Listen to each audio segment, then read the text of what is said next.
Good morning, everybody. It's Mario.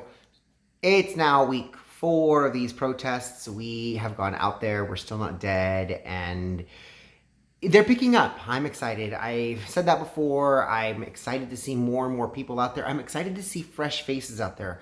A lot of the people who are out there come up and tell me, they say, I've never done this before. This is my first time. So I'm seeing a lot of first timers. And an interesting trend that I've noticed, and this is what I wanted to talk to you guys about today, was the fact that there's hugs happening here within our Patriot community. It's one of those things that I noticed this trend way before the quarantine. You couldn't throw a rock without seeing Trump rallies. And when you saw the Trump rally, you saw smiling, happy people, people happy to see each other, people waving, people smiling, people hugging, shaking hands, and calling each other brother. Quarantine happens and everyone rushed into their homes. People didn't celebrate Easter. People weren't near with their families for Mother's Day. People are afraid to touch one another. You go for a hug and all of a sudden they'll give you the elbow, or they go for the handshake and they go, oh yeah.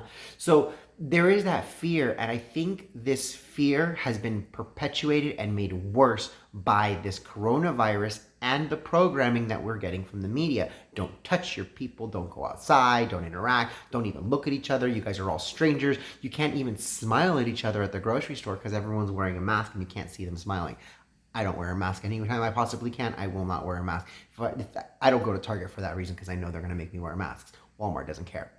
Anywho, one thing I did notice starting May 1st at the May Day rally was patriots starting to hug.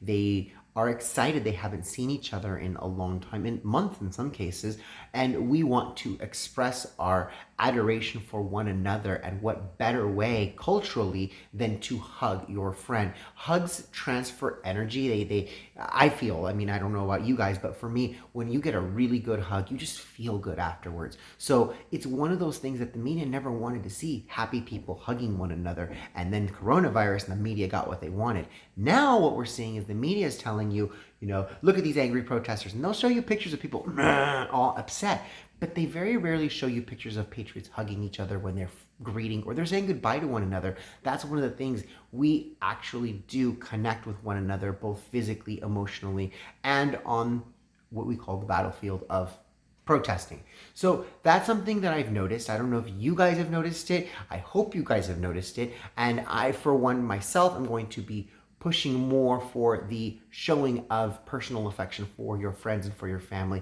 because this world cannot exist and cannot be a happy place if you're not hugging your friends, if you're not hugging your families. My culture, in the Hispanic culture, we kiss each other on the cheek, and you're not slobbering all over each other and slapping, saliva on each other. No. It's just a quick little peck, like, hey, how are you? The French thing.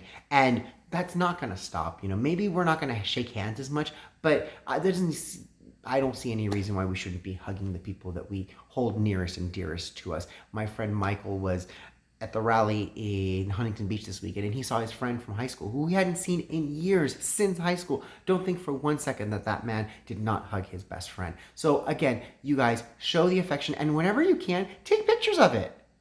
Stand out there with a free hug sign, take pictures, because if we flood the media with happy people who are hugging, standing next to each other, and lo and behold, we're still not getting sick, it's helping to destroy this narrative that you go out there, you're going to protest, you're going to be near people, you're going to get sick. Because I've had people tell me, oh, I'm not going to go near you, I'm not going to come hang out with you. You're out there with all those people hugging all kinds of strangers and whatnot. Well, that's your choice. I'm out there hugging strangers, and not just strangers, my friends. And they may be strangers to you, but they're family to me. And I love you guys. I will talk to you guys later. Bye.